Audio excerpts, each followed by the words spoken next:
JD Vance was asked about the DNC and Tim Walz, and his response was absolutely hilarious and really good. Take a look.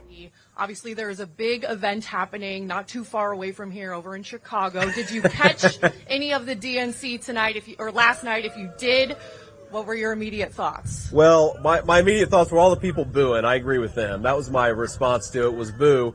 I watched little bits and pieces of it. We were out campaigning yesterday, so I got home to Cincinnati a little on the later side yesterday. So I watched some of it. I will say just the contrast between the public safety policies of Kamala Harris and Donald Trump is really striking. And it's almost a joke to me that they held it in Chicago, which has become the murder capital of the United States of America, thanks to very failed Democrat leadership. I mean, I believe last weekend in the city of Chicago, you had something like 40 shootings and 17 people who lost their lives. That is something that we would not accept in a third world country, much less in one of our beautiful, great American cities like Chicago.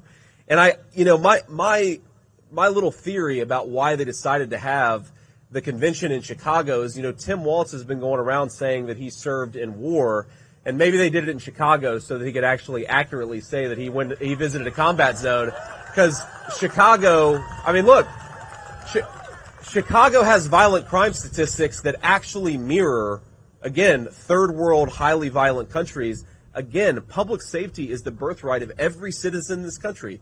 Poor or rich, black or white, nobody should be growing up in a community where you have a murder rate like that. And I think it is a good contrast between the policies of Kamala Harris that promote violent crime and the criminals who do it, and the policies of Donald J. Trump who promote peace, who promote prosperity, and want to throw the violent criminals behind bars. That's what Donald J. Trump wants to do.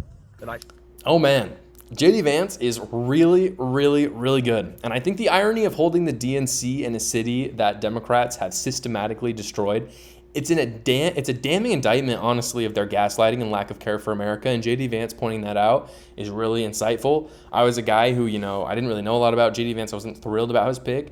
But his ability to campaign really hard and then, be fairly polite to reporters while at the same time slamming Democrats, I think is a really unique ability. I think it speaks to a lot of Americans. I'm not talking, by the way, when I talk about, that damning indictment on Democrats, how they literally destroyed Chicago, and then they've gone back to talk about all the policies that destroyed Chicago and how they're going to spread it to America. I'm not saying all Democrats, but what I am saying about is the Democrat elites, and those Democrat elites are the ones at the DNC. So JD Vance is a solid campaigner. I think he makes it clear that he's not talking about just normal Democrats. He's saying, normal Democrats come vote for us, but the elite Democrats, they don't give a crap about you. That's why they turned Chicago into a nightmare. Same thing with Detroit, which, again, Detroit is literally in a swing state.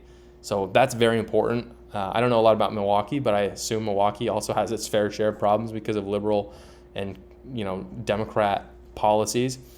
Again, as someone who is constantly looking for videos, though, about JD Vance and Donald Trump and just trying to find interesting things, there is no shortage of really great content from Vance and Trump right now. And the reason why is because they have press conference after press conference and rally after rally, most of which are in Michigan and Pennsylvania and Wisconsin. And that's fantastic, obviously, as someone who does videos, but also it's stunning to see how hard they are working for this campaign, especially compared to Kamala Harris, who instead is, hosting concerts and rallies and Zoom links, which is fine, but they're not actually talking to journalists. They're not actually having press conferences addressing policy in the same way that Vance and Trump are. I do worry a little bit that they're not campaigning enough in Georgia, Arizona, Nevada. So I do hope that they're balancing that a bit. But obviously, if they win Pennsylvania, Michigan, Wisconsin, 3, 2, even one of those, it's massive for them. They're clearly working their butts off. Again, I've said it before, but this display from them is by far the most disciplined campaign I've ever seen from Trump over the last 3 years.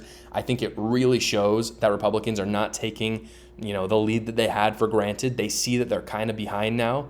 And I think that this honeymoon period with Kamala Harris is really about to end. And partly because people are seeing Kamala Harris's real image and the crap policies that she focuses on, but also it can't be understated how Vance and Trump have just been working their butts off, especially in those key swing states.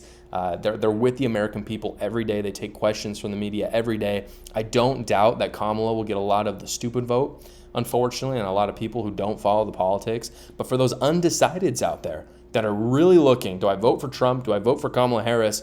they will for sure choose Trump because Trump and Vance are actually campaigning. They could actually go interact with them, ask them a question about their policy, whereas on the other hand, they could go to a Kamala Harris rally and they're going to see Megan Thee Stallion, twerk on stage, or they can go to a Zoom link and have everyone talk about joy the whole time, but they don't actually know what Kamala Harris stands for. Thank you so much for watching, everybody. Please go down below, comment, like, and subscribe, and watch another video.